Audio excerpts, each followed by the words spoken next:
Here we go. Toss my back, toss my back, From the back. toss my back, toss my hot sauce in my bag, swag. Toss my back, toss my back, toss my back, toss my back. Let's go. It's a revolution.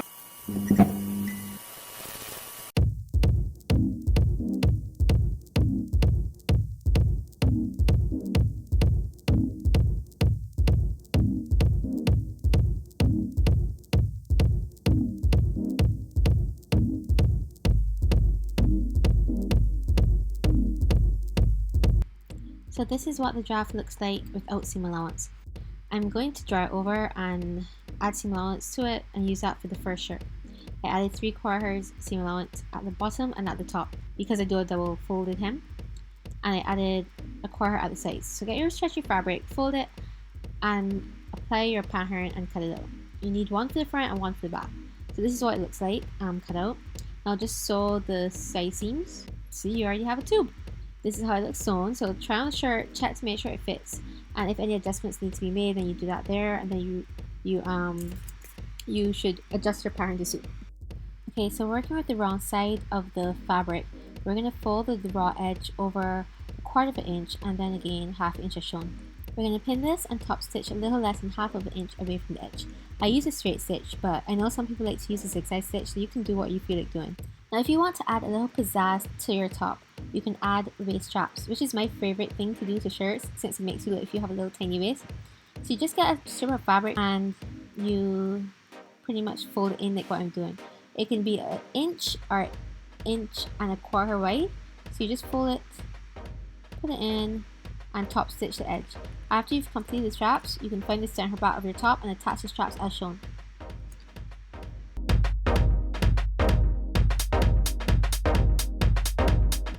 Now onto the thick strap top.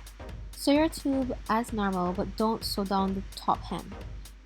Cut 2 strips about 3.5 inches long to 2.5 inches wide. I drew a pattern for it, but you don't have to. You can just like freehand it.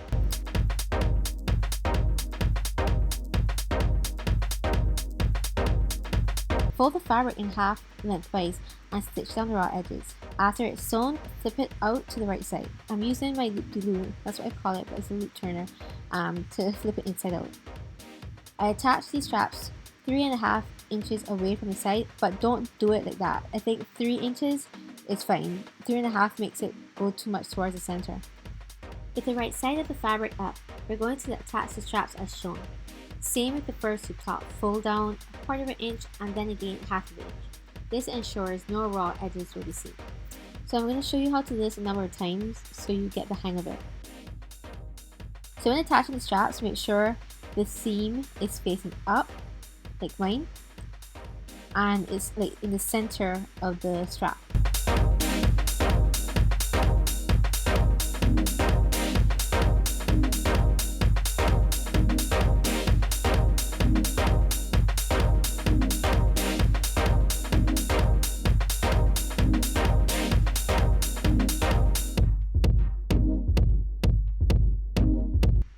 When you've pinned it all around, then just do a top stitch a little less than 1/2 inch away from the top. If that was confusing for you, this one is an easier way to attach the straps. So do everything that we did with the first white shirt, and also cut and prepare your straps. Attach them 3 inches away from the side seam by putting it under the top fold as shown. After you've pinned it, just top stitch it back and forth down the following original stitch, and you're done. Here I'm just showing you the difference in the way the straps are attached on the inside. So you see how the raw edge is out with the red shirt, but the black shirt is tucked under. I prefer to tuck under. Here's another version using elastic straps. Just do everything like before and attach the straps that we did with the red shirt, and you're done.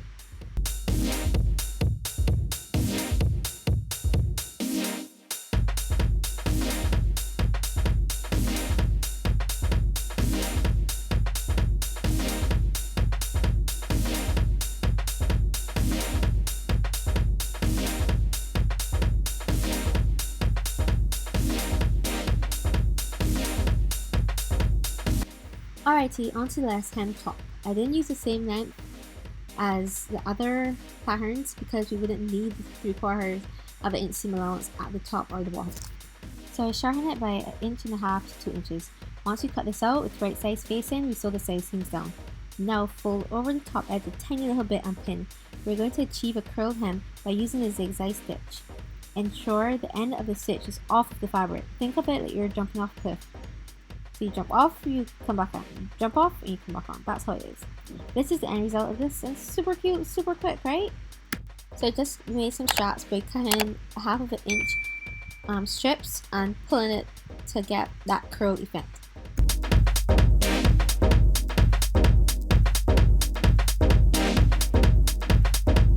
The next top is basically going to be the same thing we just made but with sleeves.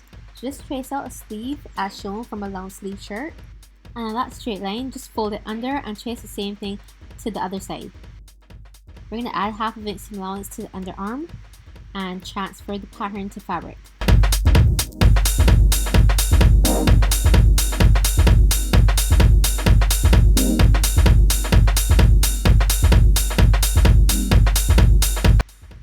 After this is done, we're going to sew down the underarm seam of the sleeve, and then we're going to zigzag stitch both the top and the bottom of the sleeve. At this point, you should have already sewn out your tube and curl the top and the bottom part of it. You should also have 3 pieces of elastic cut out. 2 should be the measurement of your upper arm minus 1 inch or 1.5 inches, and the other should be the measurement of your upper chest minus 2 to 3 inches. Sew the elastic pieces shut and place on the inside of your sleeves and tube top, about 1/2 inch to 3/4 inch down from the curl edge. I usually do this method by finding the center front, center back and side seams, then dividing and marking the elastic into quarters, and lining those up with the center front, center back and side seams of the top. I sewed the elastic to the fabric using a zigzag stitch, but when I did my sleeves I didn't minus a couple inches, so it got a bit stretched out. Anyways, to attach the sleeves to the top, we're going to pin the underarm seam to the side seam. I do like a little 1 inch stitch about 1/2 inch to 3/4 inch away from the top edge, and then the shirt is done. Yes! With this next shirt, it is basically the same thing as before with regards to the sleeves.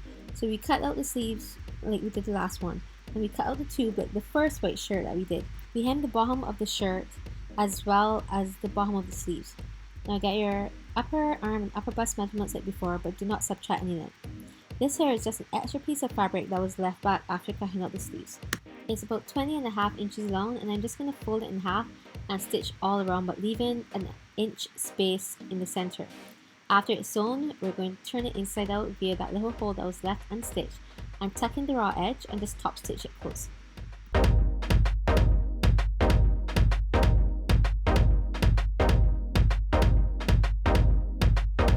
Okay, now back to this elastic. We're going to attach it using the same method as before, but we're going to be folding the raw edge over the elastic and then top stitching it down.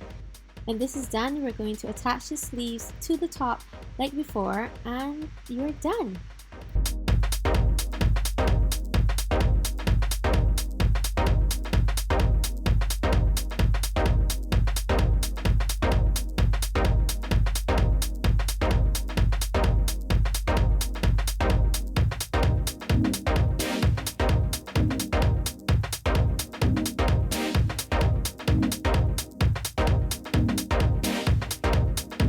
This last top is probably the most difficult one of all, and that's only because we're using a lightweight, stretchy fabric that requires lining. So we draw the shape of the desired neckline and cut out the front. The back will be the same pattern as before. However, a 3/4 inch allowance isn't needed. You can shorten it by like 1/4 inch at the top and the bottom. I didn't like how cheesy the sweetheart neckline looked, so I ended up cutting it twice. Mark where you will be putting the straps on the front, and then place the lining right size facing over the piece as shown. Do a zigzag stitch along the top, back stitching over the straps to reinforce it. This is how it looks sewn.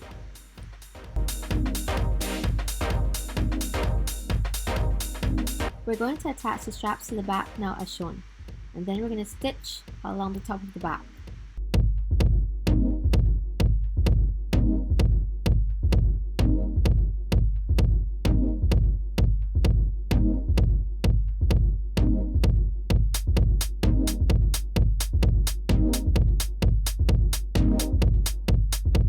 After that is done, we're now going to open both the front and the back so that the right sides are facing each other and the straps are sandwiched in between.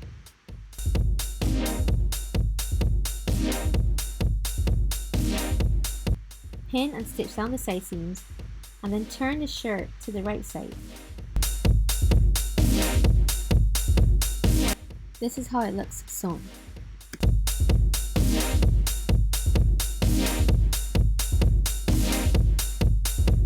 Now here comes the tricky part, the hem. We're going to hold the top layer and the layer directly below it and match the right side of the hems together. So it's going to be twisted while you're doing it. So you're pretty much sewing via the inside of your shirt. We're going to continue pinning via the inside all the way around, and we're going to leave like an inch or inch and a half seam allowance so you can pull your shirt through when you're finished stitching it.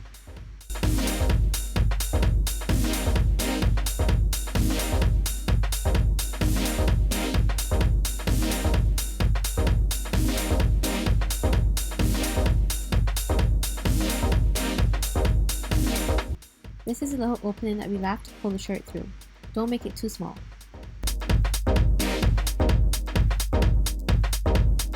Now pull the shirt through the opening. To close the hole, I top stitch the entire hem about 3/8 away from the bottom, but I don't have the camera footage for that.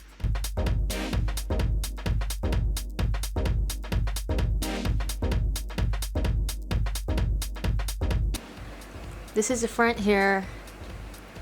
This is the front lining, and this is the back. What we're gonna do is we're gonna put our hand here by the side seam.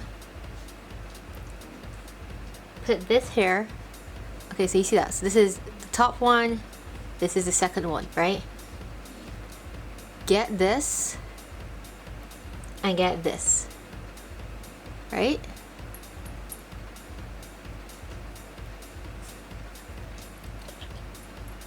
So the right sides are touching. Like that. Pin.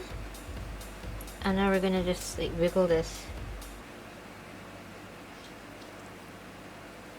And do it all around.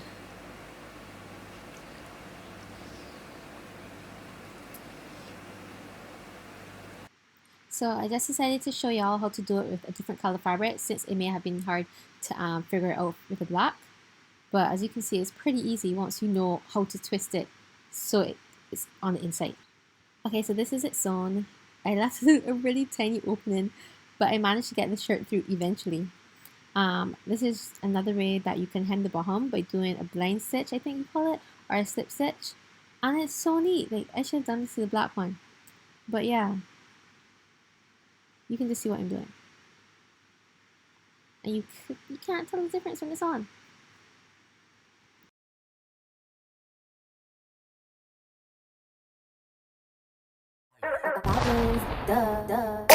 Okay, ladies, now let's get information. I slay. Okay, ladies, now let's get information. You know you that bitch when you cause all this conversation. Always stay gracious, especially that after the beat. Here we go. Toss my back, toss my back. From the back. Toss my back, toss my hot sauce in my bag. Swag. Toss my back, toss my back, toss my back, toss my back, toss my back. Let's go.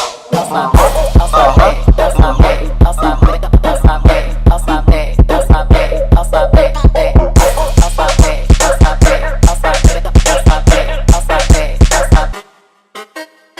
Toss my back, toss my back, toss my back, toss my back, toss my back, toss my back, toss my back, toss my back, toss my back, toss my back, toss my back, toss my back, toss my back, toss my back, toss my back, toss my back. Okay, ladies, now let's get information. I slay. Okay, ladies, now let's get information. You know you that bitch when you cause all this conversation. Always stay gracious, that's it.